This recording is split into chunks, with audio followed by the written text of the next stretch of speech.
the ability to talk about art as an expression in an environment where I'm talking to artists. And this is MICA. So when you hear about artists in Baltimore, MICA is that name that comes up.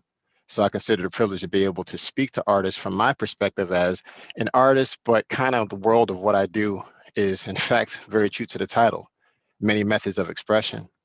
What I've learned many times is that the way that we express ourselves, the way that we produce our content, the way we produce our art, it's different ways and there's certain categories for it. But the beauty of art is that there are certain ways of expression that haven't been categorized yet. And I say that because the world we're living in right now is virtual. A lot of people have had time to learn and kind of reconnect with some of the things that perhaps were maybe of interest before. Prime example, maybe as an artist back in school, maybe in elementary school, middle school, there were certain types of art that you experimented with when you had that desire to do so. And this time right now, this past year of what we've been experiencing, some folks have been coming back to that very same type of thing and remembering and reminiscing some of those days of old and taking what you may have started back in the elementary age. And then from there, now you're adding it with the experience. So I don't want to spoil too much of what I want to talk about, but it's the idea of exploring areas of expression perhaps that we didn't know existed, or at the same time, exploring areas that allow us to take what we're doing and taking it a step further, which I think is quite awesome. I'm very much an artist and creative, so I love creating. And they're creating as far as the forms, it can be different types because there's many methods of expression. And what I learned a long time ago is my expression is photography. At the same time, I like to draw. And at the same time, I like the performing arts. I love music. These are all different ways of how I express. Now, I'm old school when it relates to hip hop music. When I think of No Limit, I think of No Limit Records. Is an artist by the name of Master P. And I used to listen, and Kenneth is nodding his head, yeah, I got another No Limit soldier in the building, for sure. That's how we do it. Yes, indeed. With that, as far as I look at, there's no limit. There's no limit on the forms. Now, there's the whole idea of the art form, and there's the expression, and some use them interchangeably, and some operate and they say them as distinct. I know that the way that I produce, there are times that when I produce, sometimes the camera is the way that I'm looking at something. I see the entire world, and with the camera, I'm deciding to crop out a small portion of it. And that's what I do.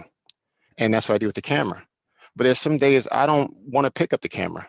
There's another form that I may want to do. I may decide I want to do something where I'm just recording into my audio recorder.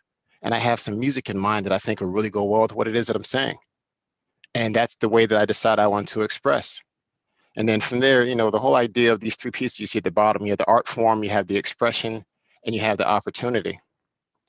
And sometimes it's a matter of knowing what are the forms that we're gravitating towards. What are the forms that we haven't quite dove into? We didn't dive into it yet, but we have the ability to connect with it. Sometimes I believe there's some of the sayings go that we're born with all of the possibilities of everything that we can do. It's in us, but we have the years upon years that we're walking this path called life on a place called Earth, and we're learning about different ways and how we express based upon different type of opportunities.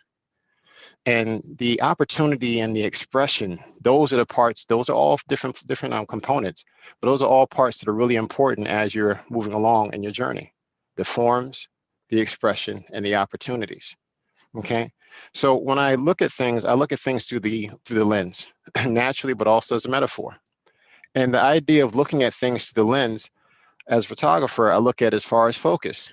You have the micro focus and you have the macro focus. Now, for those that already do photography, just bear with me for just a moment. I kind of share the way that I think on this because I go into lessons upon lessons, just the difference between micro and macro, how it relates to our experience and how we view things, how we understand things, how we see things. But the micro is attention to the smaller things, thinking about a microscope.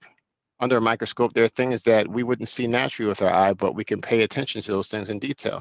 It takes the smaller things and it makes it larger. It makes attention to it, rather, I should say. So that's what that micro is going to do. It makes the thing stand out. And sometimes around in the experiences that we have around us, there are a lot of things that are capable of being in our focus. And like the saying goes, sometimes it's literally right under our nose.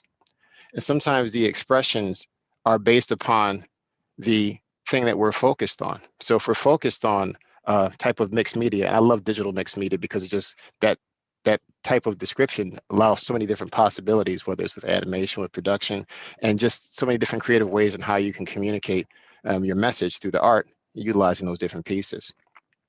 But anyway, as far as how that process goes, obviously you have the microscope, but also you have the macro.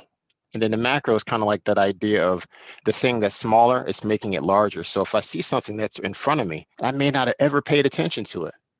But when I begin to focus on it, I see that small thing that's there in front of me. And then I focus in on that. And then it grows and it becomes something that's bigger. It makes an impression on me.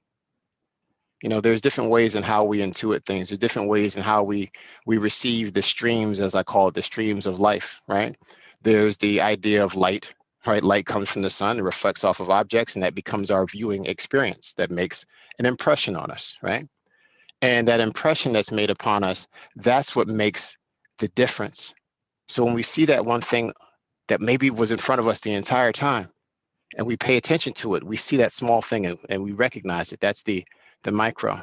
The macro is you take that small thing and you make it larger, and then you begin to identify the different components in it. That's the first step. And inside of that step, that becomes that part of the impression. Because once you've recognized it, then it makes that impression. And we're still talking about the many methods of expression. But I believe, again, that it's one of those matters where you have the impression and you have the expression. And the impression has to take place first in some cases. In other cases, they say the expression has to come first, because sometimes you express and then you have an impression based upon the feedback that you get. So I see how they both work together, but at the same time, they also can have their independent operation. And the way that I'm talking about this today is just kind of the idea of the impression that's made, you know, that's made based upon what you see. Image, idea, intuition. How do you receive the things that are around you? Some people are very much audio. Some people are very much visual. Some people have a mixture of that and also some other things, different ways of how we begin to look at the different things that are around us. Well, how is the impression that's made upon us? And the streams are basically the different ways of how I see things in life. One day I may see somebody and I picture and I'm like, I snap that shot and that captures the moment. There's other times where you can hear a conversation and that conversation is one that can inspire you. It makes an impression upon you. It's like, wow, this makes me want to write a song. And that's something I've experimented with and still do as well, as far as songwriting and just creative writing and writing poetry and things of that nature. And I think sometimes when we look at that no limit lens, sometimes we look at it and we're like, okay, well, this is something I'm interested in expressing. But the hardest thing, I think, as an artist, as Erykah Badu said, you know, I'm an artist and I'm sensitive about my ish. And that's very true. I'm very sensitive about my ish, and I try not to curse. I think one of my videos may have a drop in there, and if so, excuse me in advance if I don't say it. But as far as that, I mean, but I'm sensitive about it because this is my impression of everything around me, and I'm putting it into the form, and I'm giving it to the world or the persons or whomever as a gift. So the reception of how that, or the way that how that's received, that's really important, because then from there it's going to have some type of an effect. But of course, over time, we know as artists that sometimes our work and what we're doing is well ahead perhaps of what they can receive. There are a lot of living artists that are able to travel and speak about the things that they do. And there's a lot of artists that produce great work, but posthumous, that's one of those things where it becomes even more. So it's one of those things where it's really about the again, the expression, but also at the same time, how are you receiving those streams? There's streams as far as all the ways that you see. Some people, again, seeing, hearing, stuff like that, but there's also the streams as far as how you process what you see. See, you can look at this computer screen and see me talking, but I guarantee that every person is going to have a different perspective based upon a few things. One, it's going to be a different perspective based upon the viewing angle of your television, for that matter. But also at the same time, it may be of the volume. Am I sounding too loud, or am I just right, or is it a little bit too low? Those are things that will have an impression upon it. There's a lot of different things that have the impression, and those become the filters. See, we all have our own unique lens in how we see things, but also at the same time, we have our own lens in how we filter things. And that gets back to the idea of the micro and the macro. Our impression, how does that part work? And when we understand as far as that experience and how we're supposed to intuit things around us, pay attention to things, and when it shows up, then we begin to expand it and we explore. That's a really, really key thing. Now, the way that it works as well as far as impression and expression, I call it two boxes in the border. And the two boxes in the border, basically, if you notice that the impression stage the whole idea of thinking outside of the box, right? And getting outside of the box. And they say, oh, well, don't put me inside of a box creatively. I want to explore. And I get that a lot. And I'm like, okay, I'll let you explore, but there definitely needs to be some type of box in some people's cases, because in that smaller area, it allows you to focus on a very single thing. Think about the same example as the microscope. But then there's other times where you need to be able to explore in a greater area of things. And then in that exploration, it becomes an impression. One, you may figure out that there's something that you love to do. Other way, it may be to the point that impression is based upon this is something that you really don't want to do. And it's like soon as it's finished and you finish that project, okay, I hope I don't have to do that again. And when I make my millions, if somebody asks me to do it, I'll hire somebody else to commission them to do it because I don't want to do it. Those are all the type of things that allow you, obviously, through that experiment, the impression expression. But the impression, like I said, 2 boxes in the border. So the boxes, sometimes working within the box is the best thing for you, because then you've learned how to do everything you can within that box of impression. You know you understand different things. You understand what colors have the effect that it has on you. You understand what type of music has an effect on you. You begin to understand the streams of impression, how you process those type of things. But when it moves to the area of expression, that's the border. Because then from there, you had that box of impression. And let's say that you've done all that you can within the area. Well, then it becomes a part of the expression of putting it out there. And as far as expression, again, like I said, mine is music, it's photography. There's a lot of things that I enjoy. Now, the thing that I do enjoy also talking about as it relates to these kind of things is the idea of working with in the I didn't know if this part was on there. Yeah, but as far as the idea of all the things that I like to do and I'm interested in doing, rap music is definitely something that has always been a part of me. It's always been a part of me and part of what I do. And in that understanding of expression, the one question that always comes to mind, I just thought about it, is someone will ask, who are your top 3 rappers? And that question, people are very careful how they say who are their top 3 rappers. Because if you pick one of your top 5 or your top 3, and if it's not accepted, people are going to blast you. So if I said one of my top 3 was Will Smith, I know my friends would clown me all day. Summertime is the jam, but parents just don't understand. Old school reference, but that's what I'm saying. Kenny, 2 stars for you. I'm saying you're making this awesome because you know what I'm talking about. It's really, really something when you have a class and you give examples and then you have to go look on Wikipedia and ask your children for examples because everyone else is like, wait, I did a class and I said, hey, yeah, because, with Dame Dash and Rockefeller Records. He said, who's Dame Dash? I was like, the dude that founded Kanye. Oh, okay. I'm like, jeez, what I'm saying? You got to do those kind of things because that's kind of how the world is changing sometimes. So that's all good. But anyway, as far as the impression and expression, one artist that I would say, if you talk about your top 3, I'm gonna give 2 of my favorite artists before this is over, and I stand by it. But I'll say what my number 1 artist is, and I've never actually said it publicly, as my friends know. But my number 1 artist all day, as far as when you're talking about production, music, is the artist Rakim. That is my number 1 artist all day. And the thing is, I'm going to show you why. And I'm going to give you probably, if you've never even had the top 5 as far as how it works with artists, well, I would say definitely by the time we finish this portion here, I'm going to talk to you about the expression. We're going to talk about it through the lens and through the technique, pun intended, that's done with Rakim.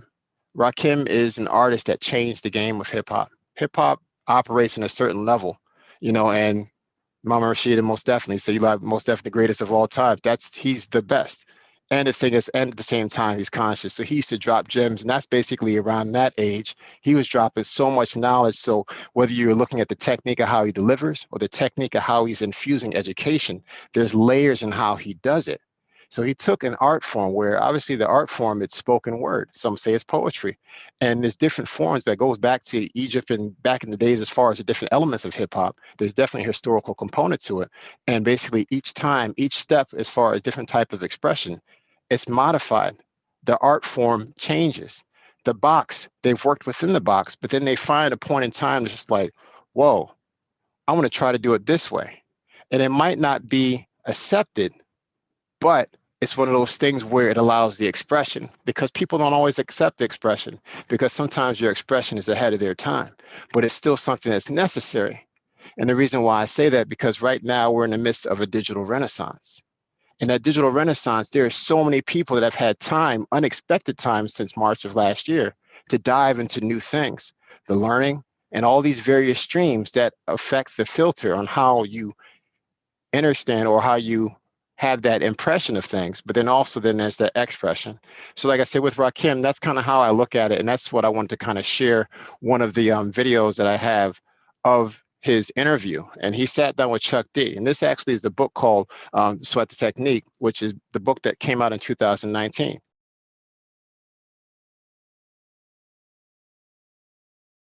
I think at this point in my life, like what's dope about being an artist, man. The more you know, the more you learn, the more creative, you know what I mean, you get. Um,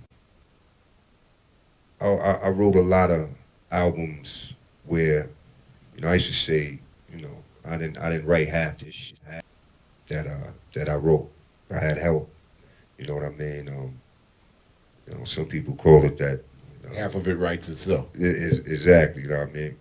That divine consciousness, like, you know, I think a couple times I might have tapped into a couple things, but Because you don't get there, often. yeah, But yeah. like, and it don't last for long. Word up, and you gotta you know, suck it up when you do get in there and absorb it. Now, as far as like when he was talking about the different things, he was talking about the way that he expresses. He was talking about the way that he does what he does. You know, and a philosophy professor mentions, it calls it the middle voice. So there's that whole idea of the middle. Now that middle voice is it's a very good example of that. I'll go back to this slide here. We had the previous one. And basically it's the idea of that middle voice is that border. That's that threshold that you cross when you're moving over to the place of expression, because expression at times can be really, really tough. We think about what we want to put out there, and sometimes I know as an artist, I have something that I finished as far as a project, and I look at it, I'm like, okay, this is good, but it just doesn't feel like it's ready yet. It doesn't feel like it's done yet. And the idea of that whole thing not feeling like it's finished, because sometimes I believe that there are some expressions that we have within us that might not even exist yet. And you may be that very person to create within that within that box. And I call that box, it's not necessarily in a negative term. The box is kind of like the lab. That's one term I know was a lot of times back with hip hop in the 90s, you know, Time to Build. Master Ace was a song, Time to Build just comes to mind, but it's the idea of basically within that box you build. But what happens is basically there's that point in time that, you know, that is that one moment where you connect with something. You're like, whoa, there's something deeper to this thing and I need to explore it more. That's what I'm talking about across the board. Regardless of where you want to consider the source from, that's up to you. My thing is basically tap into that source, whether it's already in you, whether it's outside, whether it's somebody else, whatever it is. And as artists, it's about us once again, that micro, the macro, kind of connecting with it, understanding how that stream works, and then making it happen. But I'm gonna play this here, but I want you to think about it as far as the sources of inspiration and what is that one thing that you have that you want to do creatively? And then from there, how is that going to manifest itself? You know, Yes. what seriously, like, you know, told you that it was time to encapsulate those words into something that people could just read? Well, it took a while, man. Throughout my career, a lot of people kept asking me, yo, Rod, you should do a book. I never thought I was interesting enough, you know what I mean? So, you know, it was always far from, you know, reality for me, man. But I think through time, I kind of figured out a way where I can do it, tell a little bit of my story, and more than that, man, just try to inspire. You know what I mean? If it's rap, if it's art, if it's dance, if it's, you know, whatever you do in life, just try to inspire, man. So that was my guideline to keeping the book interesting, you know what I mean? Just, you know, make it about the creative process and what we all go through trying to create, you know what I mean? So, I mean, very few people can actually come into a genre of music and change the way that is approached. You know, like Louis Armstrong did to jazz. He's the first one to change the whole way that people could actually sing, Right. and with the phrases. I tell people all the time what Louis Armstrong did in the 20s to just regular singing records. You did the hip hop, and you taught me, because I came in on some da da da da da da da da da da da da da da da, and Rakim and KRS-One with poetry in the South Bronx changed the whole game with two records. I mean, changed the whole game, and it taught me, and I had to change up my game the whole next year because this man changed. And the difference was, it's like cats had to rhyme to the beat before. You made the beat move to you. Yeah, remember, I think I contribute that to jazz, man. Growing up, you know, in my house, man, a lot of jazz. My mom's, she sang everything from opera to jazz. Played a lot of good jazz in the house. But it did two things for me, man. One, it let me know that a record don't have to have vocals on it for you to feel it. And, you know, I used to sit there and hear certain songs and know exactly what they wanted me to feel like on it, you know what I mean? So knowing that taught me how to listen to the music and kind of create the song from that. Let the music take me where I'm supposed to go. Let the music create the style. Sometimes it might be a low rhythm inside of a guitar, like something small, but I like to emphasize off of certain things if I find a rhythm that can create my rap flow. But that, and also, man, time and space. Hip hop is, you know, relatively easy. You know, 1, 2, 3, 4, 1, 2. Jazz music is, you know what I mean? So I still hear that when I hear 1, 2, 3, 4. So, you know, that was my way of getting inside the beats and learning how to just, again, time and space. How much time do I have to fit words in a bar? And I just monopolize the space where, you know, I can, you know, 4 or 5 syllable words, or, you know, a little more words than a normal rapper would use, man. But just knowing jazz, it just made that easy for me. As we learn in a new skill, then from there, new parts or new processes of who we are, it begins to be revealed. And when he began to let the music speak to him, that was the stream. He began to filter life in through the stream. The music and things he listened to when he was younger, that was part of the stream, listening to jazz music and understanding how the repetition, he's understanding, okay, this is how it works for rap music. This is how it works with bebop, the da da da da da da da da. So what he's done is he's combined two things together, his understanding of jazz and how they express that way. And he's taking it, and the way he fires off things verbally, the da da da da da da da da, he's rhyming, but he's making his mouth the instrument. So he's taking the music part, forming it verbally, and he's also making it that it's a sound and it's a word and it's a message and it's conscious. That's what makes him my #1 rapper. And the thing is, as far as the quote that Chuck D had, was what Louis Armstrong did for jazz music, Rakim did for the game or for the genre of hip hop. And that's what makes a difference, because it's his expression.